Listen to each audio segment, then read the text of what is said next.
a lawsuit brought by 13 young people. The plaintiffs claimed the state had infringed their rights by prioritizing the building of roads instead of greener forms of transport. Hawaii already has a legal goal of 2045 for reaching net zero carbon emissions, so why was it felt necessary to bring this case at all? Andrea Rogers is representing the plaintiffs.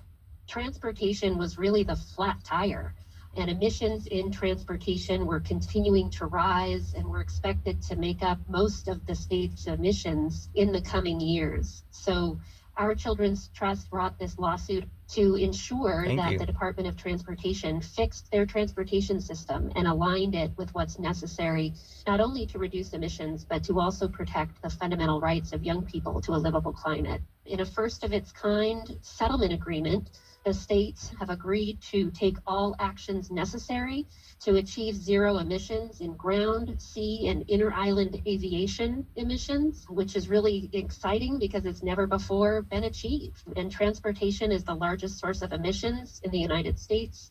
Transportation is the second largest source of emissions around the world. And this settlement agreement really serves as a model for other states and countries to follow. The young plaintiffs we represent lived, on a variety of different Hawaiian islands, and they've all experienced a number of, quite frankly, disturbing climate change impacts. For example, one of our youngest plaintiffs, Kaliko, lives in Maui, and she lost her home in 2018 when an unprecedented hurricane hit Maui, which had never before happened, and literally picked up her home off of its foundation, and it washed down the stream. And this is something Kaliko watched and witnessed as she was at her neighbor's home. And then last year in August, her dad lost his home in the Lahaina fires. It was completely destroyed, nothing but ashes on the ground.